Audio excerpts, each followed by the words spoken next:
ça.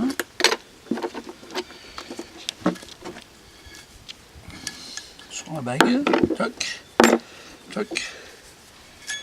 Toc. On a le fût avec le vérin. Là on a le joint racleur qu'on a enlevé. Et là on a les 3 joints qu'on va changer. J'en ai déjà enlevé un. On en a un autre ici dans cette gorge. Alors là vous pouvez y aller parce que même si vous les abîmez c'est pas très gênant. Puisqu'on les change. C'est assez difficile à sortir.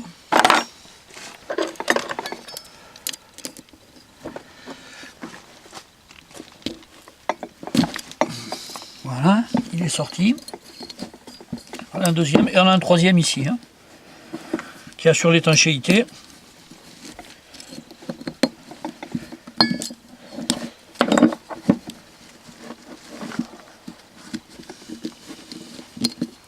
Voilà, on a nos 3 joints. Pour information, 2 de 70 et un de 75. On trouve chez n'importe quel marchand de tracteurs ou motoculture un peu importante. Alors on va remettre les 9. Alors évitez de vous tromper bien sûr. Ça c'est les 9. Donc les 2 petits et le plus petit. On met de l'huile dessus pour éviter que ça accroche les pincées. Sur les 3, donc là on n'en fait qu'un bien sûr.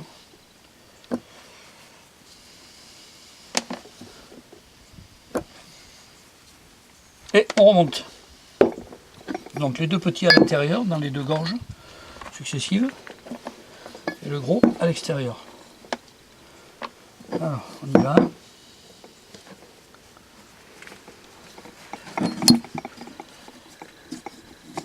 Voilà pour un. On peut mettre l'autre par ce côté aussi. C'est assez simple à mettre.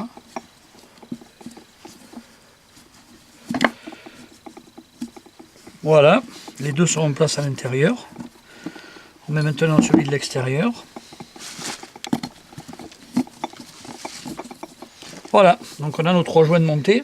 On remet un petit peu d'huile quand on va remonter pour le vérin pour pas que ça accroche. Voilà, et là on a une étanchéité parfaite. On va remonter le joint racleur qu'on a enlevé. Le joint racleur sert à enlever toutes les impuretés qui viennent se coller pendant la manœuvre. On va le tapoter au plastique.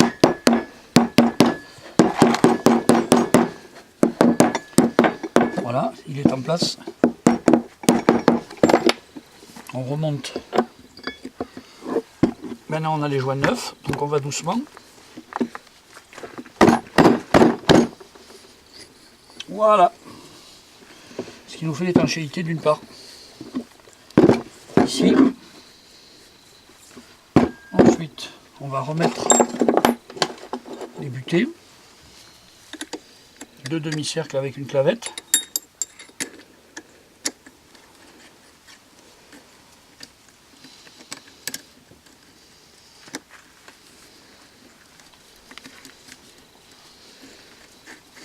Voilà, comme ça notre vérin ne peut pas sortir à l'arrière.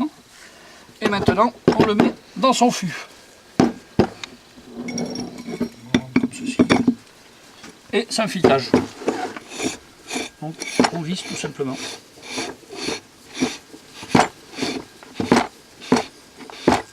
Donc on est en train de procéder au montage, on revisse. Alors bien repérer le petit trou qui se trouve sur la bague extérieure. Ici je l'ai repéré au marqueur. On va le faire correspondre au fût du vérin pour y insérer la clavette qui aille dans les 2 trous. Donc là on va visser.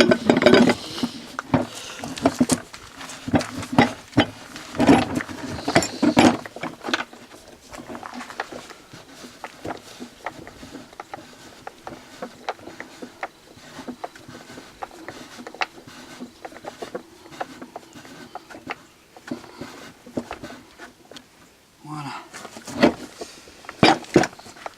Et ici, on a les 2 trous qui correspondent. On peut les voir si on fait circuler. Hop.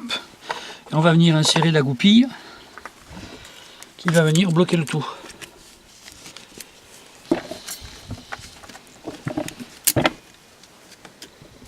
C'est du ressort, donc c'est assez difficile à installer.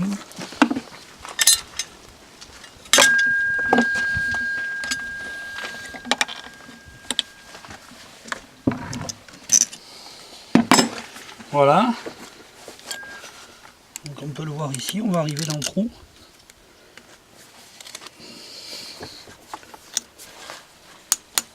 Hop, on est dedans. On l'a fait aller tout le tour.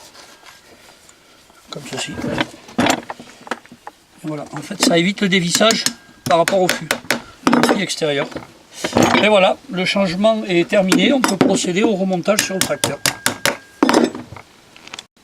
Chose importante, quand vous aurez démonté de l'arrivée du vérin et du distributeur, il faudra remettre la petite butée ici, qu'on mettra à la fin pour éviter de la perdre. Donc je la laisse dans la boîte, surtout ne pas l'oublier. On va procéder au remontage sur le tracteur du vérin, en le faisant passer par ici. Alors on va, avant toute chose, coincer les bras de relevage en haut, c'est important, sinon vous n'aurez pas la place pour descendre le vérin et remettre son axe. Donc là on va le faire circuler. Voilà. Et voilà. On va repousser son axe.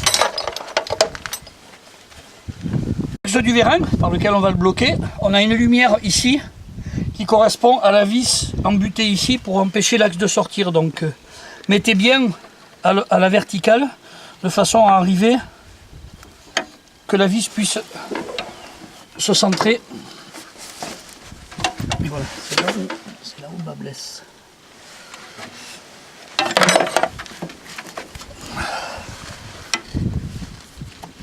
Voilà. Hop.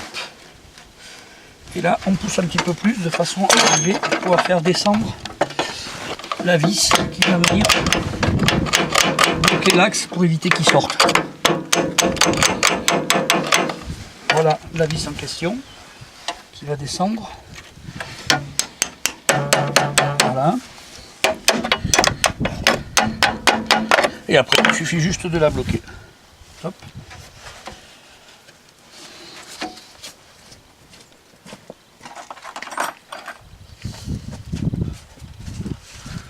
Là, c'est du vissage, donc.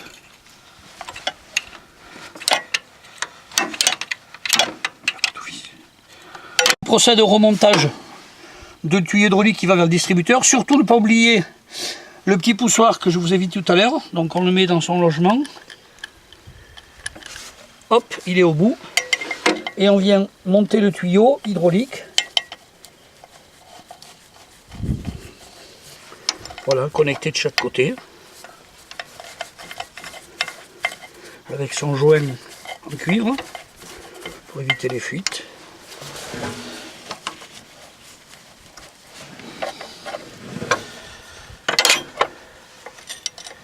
Voilà, si on est sur le 17, on reconnecte doucement.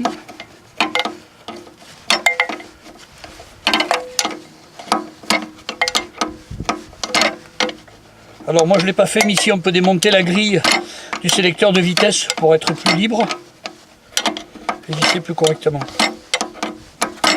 Voilà, maintenant on va reconnecter le vérin au bras de relevage. On va le ressortir un petit peu plus, voilà, de façon à ce qu'on puisse passer avec l'axe.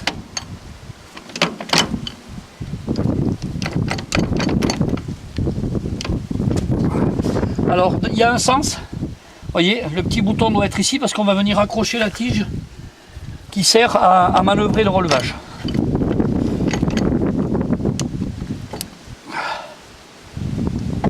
Ça c'est lourd parce que le vérin pompe à vide.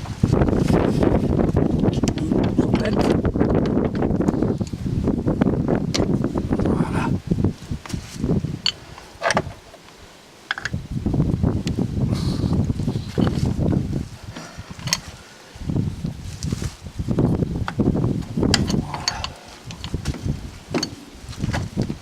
Hop.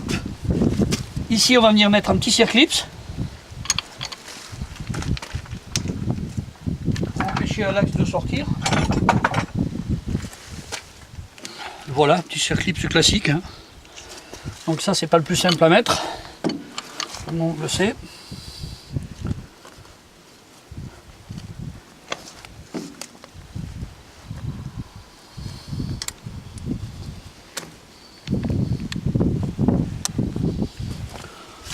peut terminer à la pince à cette clips, si vous en avez une. Pour être sûr qu'il est bien fermé. Sinon au tournevis ça peut suffire. Voilà, regardez qu'il soit bien entré dans sa gorge, ça c'est important, sinon il va sortir tout seul et l'axe aussi. Voilà, a priori on est en place. Donc maintenant on va venir reconnecter la commande de relevage, la petite commande ici, qui arrive du distributeur. Vous voyez, on la met dans le petit axe qui est ici, avec une goupille, évidemment.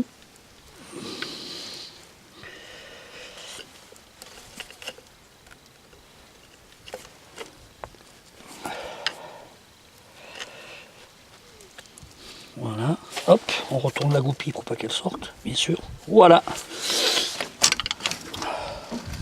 On est en mode fonctionnement. Voilà.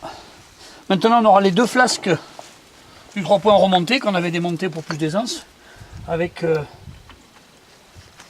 ces deux parties.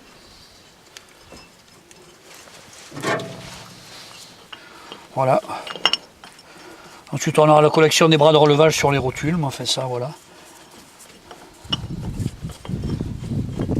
Et en dernier, il nous faudra faire évidemment le niveau d'huile, puisqu'on a forcément perdu avec notre fuite. Donc je vais vous montrer où est-ce qu'on fait le niveau d'huile hydraulique. De la 46, c'est de l'huile hydraulique qui fait boîte et pont, pas une autre huile que celle-là.